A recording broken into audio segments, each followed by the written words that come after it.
ሄዋን አንድ ጊዜ እኔ ምለው ዴቭ ቆይ የኔ ልብ ከኮንክሪት የተሰራ ነው እንዴ የሚመስል? አሁን ላይ ያለው ልብህን ለማለት ፈልገህ ነው? ማንም ሰው ሄዋንን አይቷት ሊወዳት ነገር ሁሉ ማመን አልቻልኩም። በመሃላችን ግን ምንም አይነት ነገር እንዳልተፈጠረ በፈለከው ነገር ልምልልህ ይችላል። ነው አስፈላጊ አይደለም። የምትፈቀር ውብ ነፍስ ያላት ልጅ በማፍቀሬ መገደልም ሆነ መሰይፍ ካለብኝ ይኸው እኔ ራሴን አዘጋጅቻለሁ። የሮዛ እቅድ ሁሉ ተበላሽቷል። ሁሉም ነገር አሁን ላይ ዴቭ እውነቱን ደርሶበታል ማለት ነው። ይህ ሁሉ ነገር እውነቱ እንዲወጣ ያደረገችውም አሁንም ቢሆን ሉሊት ናት። ይፋ አውጥታባታለች የሮዛ እቅድ። ግን ደግሞ ሉሊት እራሷ ችግር ውስጥ አስገብታ ነው አሁን ላይ የሮዛ እቅድ ለማበላሸት የሞከረችው። ሮዛም ሉሊትም በተናገረች ሰዓት ግን ደግሞ ልትወጣ የነበረችውም ሄዋንን መመለስ ችላለች። ሄዋን ግን ውጭ ልትወጣና ወጥታ በዛውም እስከ መጨረሻ ድረስ ከዴቭ ጋር ለመሰናበት ነበርና ግን ደግሞ ይህንን ሲሆን ቆሜ አላይም ያለች ሉሊት ሁሉም ነገር አምታ አሳይተዋለች ማለት ነው። መድኃኒት ያምጥቶ የሰጣትንም ልጅ የሮዛን እቅድ ተናግረዋል ማለት ነው። በዚህ ሰዓት ሮዛም በጣም ዴቭ አመናጭቋት ነበርና ግን ከዚህም አላበቃችም። ሮዛ አሁንም ቢሆን ተስፋ አልቆረጠችም። መቼም ቢሆን ተስፋ አልቆርጥም ብላ ይበልጥ ባደረገችው ነገር ምንም እንኳን ጸጸት እንዳልተሰማት ተናግራለች ማለት ነው። ምክንያቱም እሷ አሁን ላይ በጣም የምትፈልጋቸው ነገሮች አሁን ላይ ማሳካት እንደምትችልና ከዴቭም እስከ መጨረሻም እንደማትላቀቅ አስፈራርተዋለች። አሁን ላይ ሉሊት እውነቱ ካወጣችው በኋላ ዴቭም ከሮዛ ጋር በጣም ከባድ ጸብ ውስጥ ገብቷል።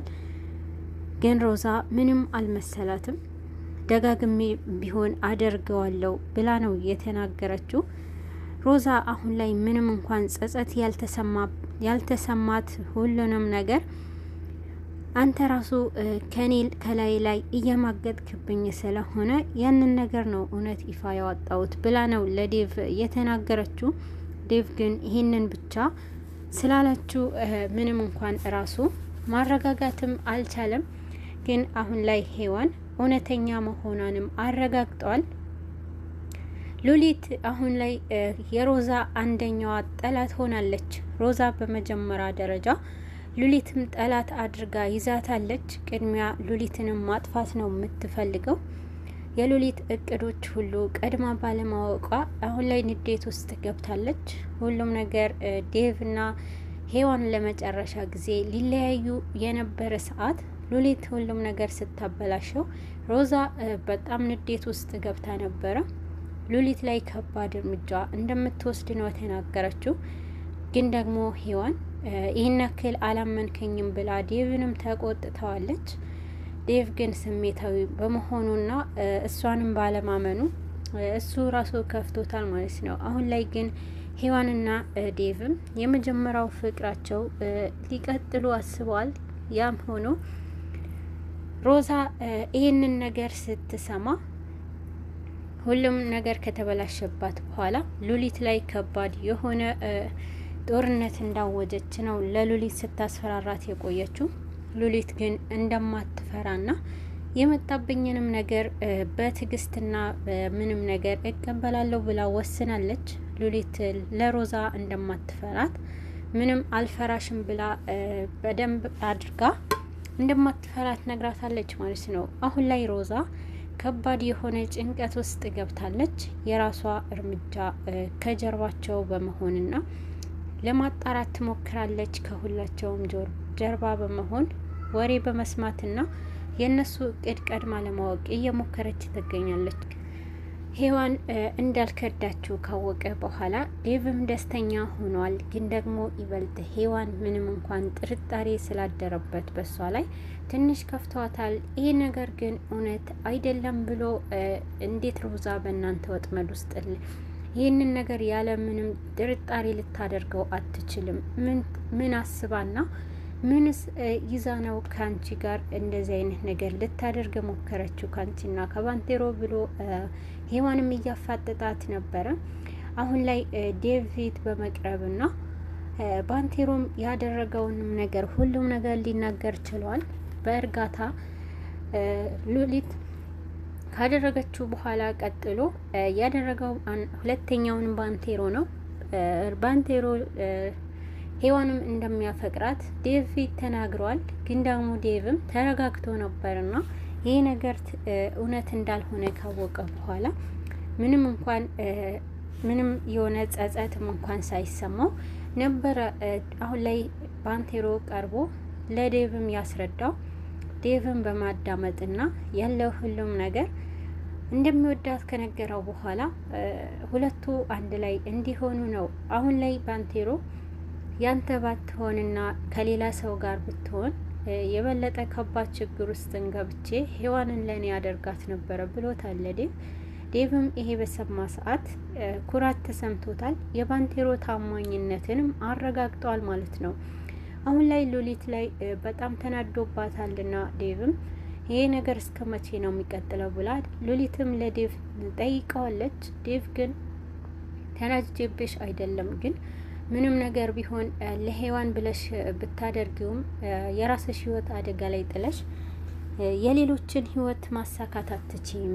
ይሄ ነገር ስህተት ነው የሰራሹ ብሏታል ማለት ነው። ግን ደግሞ አሁንም ቢሆን ይህንን እቅድ ሮዛ ከኋላ ተከትላ ሉሊትም ቤት ከነገረች ይሄ ነገር እውነት ካወጣችው በኋላ ሉሊት ላይ ቂም ስለያዘችባት ሮዛ በጣም እየተከታተለቻት ስለሆነ ዴቭና ሉሊት ሲያወሩ ሰምታለች።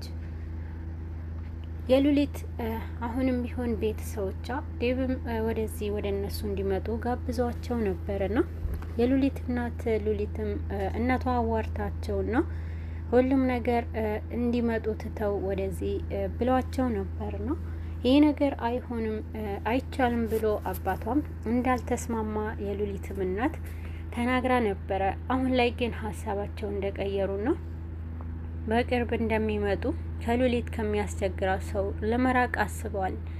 ይሄ ነገር ደግሞ ለዴቭ እየነገረችው ስለነበር ዴቭ ግን በጣም ደስተኛ ሆኖ ነበረ። የሉሊት ቤተሰብ ከዴቭ ጋር ቅርብ እንዲሆኑ ስለፈለገ ዴቭም በጣም ደስተኛ ሆኗል። ይሄ ነገር ይመጣሉ ብላ ከነገረቻቸው በኋላ ግን ደግሞ ዴቭም እራሱ እነሱ ከወሰኑ ቀኑንም ነግረውት ቶሎ ብሎ ሄዶ እንደሚቀበላቸው ነበር የተናገረው። በዚህ መሀል ግን አሁንም ቢሆን ሮዛ ጆሮ ጠቢ ሆናለች። ጆሮዋን ሰጥታ የሚያወሩትና የሚያቅዱትንም ነገር ቅድሚያ እያወቀች ትገኛለች። ቀድማ ነገሩ ሁሉ ለማወቅ እየሞከረችና በመሀል ላይ እየገባች ይበልጥ ነገራቸው ሁሉም ነገር እቅዱ ለማበላሸት ትሞክራለች። ሉሊት ከቤተሰቦቿ አምልጣ የምትመጣበትንም ሰው በማግኘት ሮዛ አሁን ላይ የሉሊትና የዴቭ እቅድ ቀድማ አውቃለች። ይህ ነገር ደግሞ ዴቭም ላይ በጣም ከባድ የሆነ ውሳኔ ወስናለች ሮዛ። አሁን ላይ ችግሯ ሁሉ ዴቭን ማስወገድና ከዛ በኋላ የሱ ህይወት አበላሽታ ሚስት ነኝ ካለች በኋላ የሱ የሆነው ነገር ለሷ እንዲሆን ነው የምትፈልገው ማለት ነው። ግን ደግሞ አሁንም ቢሆን ባንቴሮ ጥርጣሬ ውስጥ ገብቷል። የሮዛ ማርገዝ ለዴቭ አይሆንም፣ የዴቭ ልጅ ላይሆን ይችላል ብሎ ለሄዋን አማክሯታል። ሄዋን ግን ባንቴሮ ወደ ክፍሏ በመጣ ሰዓት በጣም ደንግጣለች። ዴቭ ቢያይ ይሄ ነገር ሌላ ነገር ይመስለዋል፣ እኔ ምንም ጥርጣሬ ውስጥ እንዲገባ አልፈልግም ብላለች። ግን ደግሞ ሄዋን እንድታምነውና እኔ ምንም አላደርግሽም እና አንቺን አልጎዳሽም ብሏታል። ግን በዚህ መሀል ሁለቱም የሮዛ ጥርጣሬ ውስጥ አስገብተዋታል ሄዋን። ሮዛ የዴቭ ልጅ አይደለም ያረገዘችው፣ እኔ ታምሜ በነበረ ሰዓት ይሄ ነገር እውነቱን ነግራኛለች፣ እኔ ምነሳ ስላልመሰላትና ይሄ ነገር ዴቭ ማወቅ አለበት ብሎ ነበረ ባንቴሮ። ግን ደግሞ ሄዋን አይቻልም፣ ምናልባት እሱ ልጁ ሊሆን ይችላልና አይቻልም ብላለች። ሌላ ደግሞ ያንተም ልጅ ሊሆን ይችላል ለማለት ብዙ ቃላቶች ተናግረዋለች እንዲገባው። ግን ደግሞ ባንቴሮ እኔ ከሮዛ ጋር እንዲህ አይነት ነገር እንዳላደረግኩ አንቺም ነግሬሻለሁ አላመንሽኝም ብሏታል። አሁን ላይ ሮዛ መውጫዋን እየፈለገች ነው። ሁሉም ነገር ዴቭ ከደረሰበት በኋላ ግን ደግሞ ባሏንም በጣም ችግር ውስጥ ለማስገባትና አሁንም ሄዋንና ዴቭም ይበልጥ መንገድ ላይ ለመጣል እየሞከረች ትገኛለች። ግን ደግሞ አሁንም ቢሆን የሉሊት ነገር አስጨንቆታል። ዴቭ ከማጋር እንደምትወጣና የሆነ ሰው ከኋላዋ እንዳለ ዴቭም እየጠየቃት ነበረ። ሉሊት ግን ይሄ ነገር ምንም እንዳልሆነ ለዴቭ አስረድተዋለች። አሁን ላይ የሄዋንና የባንቴሮ ጥርጣሬ የሮዛ ልጅ የዴቭ አይደለም ብለዋል። ግን ደግሞ ማጣራት ባለባቸው መንገድ እየፈለጉና እንዴት አድርገን ይህንም ማወቅ እንችላለን ብለዋል። ዴቭ ነገሩ ሁሉ አሁን ላይ ባንቴሮ ጥርጣሬ ውስጥ የገባበት አንደኛው ነገር ሄዋን ዴቭን ስለምታፈቅረው ይሄ ነገር ሮዛ እስክትወልድ ድረስ መታገስ የለባቸውም ብሎ ስለሚያስብ ነው። ለሷ ስል ምንም አደርጋለሁ ብሏል። አሁን ላይ ባንቴሮ